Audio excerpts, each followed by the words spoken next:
प्रवासी भारतीय नागरिक कौन होते हैं, यानी कि ओवरसीज सिटीजन ऑफ इंडिया, और उनका अनिवासी भारतीय यानी कि एनआरआई के साथ कौन कौन सी समानताएं होती हैं वो हम इस वीडियो में जानेंगे। ठीक है, तो चलिए शुरू करते हैं बिना किसी देरी के। प्रवासी भारतीय नागरिक यानी कि OCI, overseas citizen of India.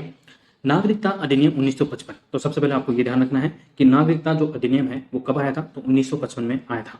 उसकी धारा 7A यानी कि 7A के तहत ओसीआई कार्ड धारक के रूप में पंजीकृत व्यक्ति ही प्रवासी भारतीय नागरिक कहलाता है। तो आपको ध्यान रखना है। इसके बाद कार्ड धारक किसी भी उद्देश्य हेतु भारत आने के लिए बहुप्रवेश वाला आजीवन वीजा प्राप्त कर सकता है। मतलब उसको बार बार आने पर बार बार वीजा लेने की आवश्यकता नहीं है, वह आजीवन वीजा प्राप्त कर सकता है। अगर किसी के पास ओसीआई कार्ड है यानी कि ओवरसीज सिटीजन ऑफ इंडिया का प्रवासी भारतीय नागरिक का कार्ड है तो उसको बार बार आने पर बार बार वीजा लेने की आवश्यकता नहीं है। वह एक ही बार में बहुप्रवेश वाला यानी कि कितनी भी बार वो भारत आ जा सकता है, वह आजीवन वीजा प्राप्त कर सकता है। एक महत्व तो इसका ये हो गया। दूसरा, भारत में कितनी भी अवधि तक रह सकता है। तो भारत में वह कितने भी समय या कितनी भी अवधि तक रह सकता है, चाहे वो मृत्यु पर्यंत तक भारत में रह सकता है। इसके लिए पंजीकरण से छूट प्रदान की गई है। तो ये तो हो गया प्रवासी भारतीय नागरिक का जो महत्व है वो, और वो क्या क्या उसको जो प्रावधान है उसको प्राप्त है वो भी हमने, और क्या क्या अधिकार उसको प्राप्त है वो भी हमने देख लिया। अब देख लेते हैं कि जो प्रवासी भारतीय नागरिक है वह एनआरआई यानी कि जो अनिवासी भारतीय है उनके साथ कौन कौन सी समानताएं रखता है। तो देख लेते हैं कौन कौन सी समानताएं रखता है। सबसे पहला तो यही है कि वित्तीय आर्थिक और शैक्षिक क्षेत्र में उपलब्ध प्रत्येक सुविधा में समानता है। मतलब जो अनिवासी भारतीय है यानी कि जो एनआरआई है उनके साथ ओसीआई भी समान उपलब्धियां या सुविधाएं रखता है। किस किस क्षेत्र में? वित्तीय, आर्थिक और शैक्षिक क्षेत्र के अंदर। लेकिन परंतु कृषि अथवा बागान परिसंपत्तियों के अधिग्रहण के मामलों को छोड़कर, मतलब वो कृषि और बागान संबंधित जो परिसंपत्तियां हैं उनको खरीद नहीं सकता है। क्या है? उनको नहीं खरीद सकता है, जबकि एनआरआई खरीद सकता है। ठीक है, तो ये क्वेश्चन पूछा गया था यूपीएससी के प्रीलिम्स के अंदर। नेक्स्ट है, उन्हें भारत में रहने वाले किसी भी व्यक्ति से कृषि या बागवानी संपत्ति विरासत में प्राप्त करने की अनुमति है। अब देखिए यहाँ पर आपको कंफ्यूज किया जा सकता है। एक में तो कहा गया है कि कृषि अथवा बागान परिसंपत्तियों के अधिग्रहण को मामले को छोड़कर, मतलब वो खरीद नहीं सकते, लेकिन विरासत में उनको मिल सकती है।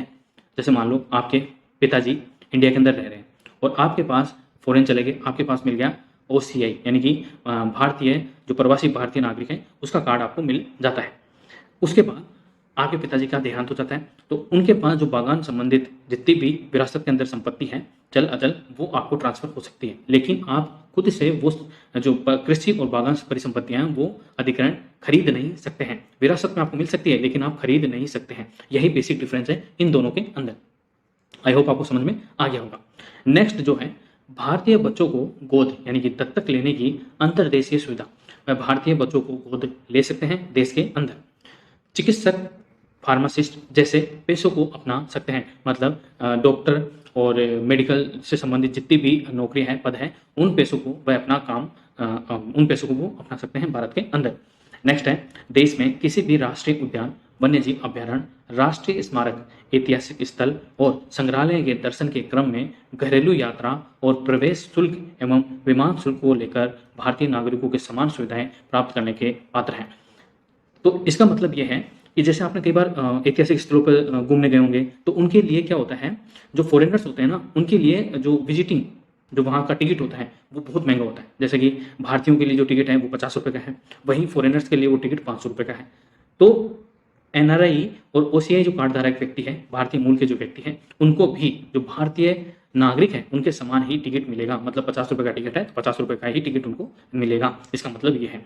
आई होप आपको ये समझ में आ गया होगा कि जो प्रवासी भारतीय नागरिक हैं वो कौन से अधिनियम के तहत और अधिनियम की कौन सी धारा के तहत ओसीआई कार्ड धारक के रूप में पंजीकृत व्यक्ति होते हैं। साथ में उनको कौन कौन सी सुविधाएं मिलती है और जो एनआरआई है उनके साथ कौन कौन सी वो समानताएं रखते हैं।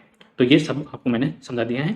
एग्जाम के पॉइंट ऑफ व्यू से मोस्ट इंपोर्टेंट होता है और अक्सर ये पूछे जाते हैं एग्जाम के अंदर। आई होप आपको ये समझ में आया होगा। अगर समझ में आया तो प्लीज़ वीडियो को लाइक करें, शेयर करें और चैनल को सब्सक्राइब जरूर करें। Thank you so much.